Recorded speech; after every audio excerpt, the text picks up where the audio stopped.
Sebab sesudah malaikat yang kuat yang turun dari surga itu turun, ia berseru dengan suara nyaring sama seperti singa yang mengaum, dan yang berikutnya 7 guru mengumandangkan suaranya.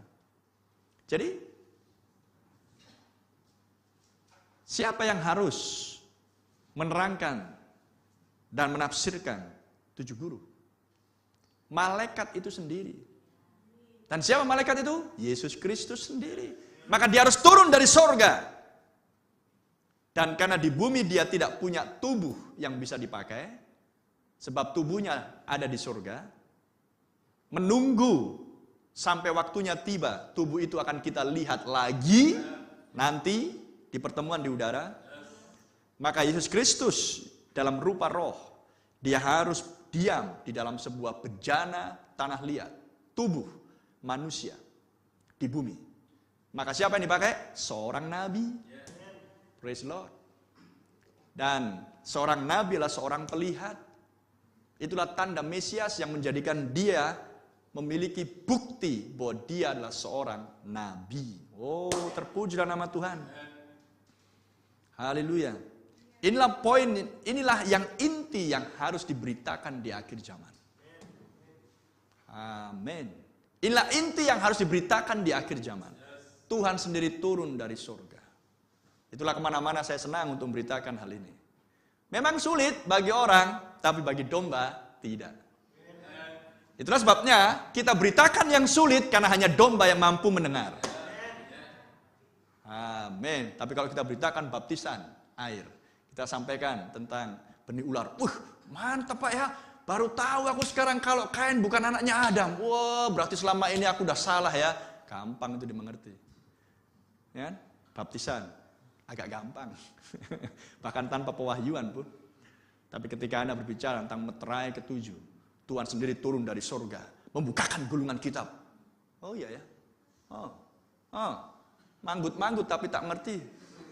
Dan saya sudah pengalaman dengan puluhan pendeta manggut-manggut. Iya Pak ya. Oh gitu ya. Turun dia. Iya. Karena konsep mereka tentang Yesus masih itu. Itu yang gambar Adam merahnya itu. Mereka nggak mengerti tentang konsep Yesus. Yesus adalah firman. Haleluya. Jadi kalau dikatakan Tuhan sendiri turun dari sorga, firman tersingkap. Dia turun untuk menyingkapkan dirinya. Haleluya. Firman yang selama ini tersembunyi selama berabad-abad lamanya. Maka tiba waktunya seperti yang sudah dia janjikan. Firman turun.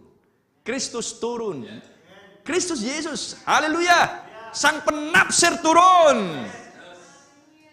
Untuk menggenapkan janjinya. Meteraikan Yohanes. Jangan tulis. Oh, terpujilah nama Tuhan. Haleluya. Dan kalau dia turun, apa yang ingin dia capai? Kalau dia turun, yang ingin dia capai adalah mengembalikan gereja kembali kepada posisinya. Sehingga ketika gereja kembali pada posisinya, sesudah nas-nas kitab suci, pengertian yang sebelumnya melenceng, dikembalikan lagi pada posisinya, maka gereja tinggal menikmati berkat-berkat penebusan. Amin. Gereja tinggal menikmati berkat-berkat penebusan. Lihat ketika Israel harus menuju ke tanah perjanjian. Apakah Tuhan berkata, nanti kalau sampai di tanah Israel, kamu harus usahakan begini-begini. Tidak. Di kitab Ulangan sudah dijanjikan, aku akan membawa engkau ke negeri di mana kamu tidak akan perlu lagi membuat irigasi di sana. Aku akan sediakan hujan dari awal musim sampai dengan akhir musim. Sebuah negeri yang kamu tidak perlu membuat dam. Amin. Membuat bendungan untuk membuat irigasi supaya panenmu tidak gagal. No way. Tapi sebuah negeri yang tanpa campur tangan manusia. Aku pemeliharamu. Tuhan sudah sediakan semuanya. Amen. Haleluya. Yang perlu Israel lakukan adalah usir semua bangsa-bangsa asing di negeri tanah Kanaan. Yang perlu Anda lakukan adalah singkirkan semua berhala-berhalamu. Amin. Karena Tuhan sudah sediakan nas-nas kitab suci untuk Anda makan. Karena semuanya sudah berada pada posisinya. Haleluya. Malaikat ketujuh datang untuk merestorasi apa yang hilang. Tuhan datang untuk menyatukan dirinya dan gerejanya. Kristus kepala dan tubuhnya harus menyatu lagi. Itu sebabnya dia menyimpan misteri 7 guru sampai dengan akhir zaman. Sunyi senyap di surga ketika anak domba membuka meterai yang ke-7. Amen. Praise the Lord. Terpujilah nama Tuhan. Penebusan sepenuhnya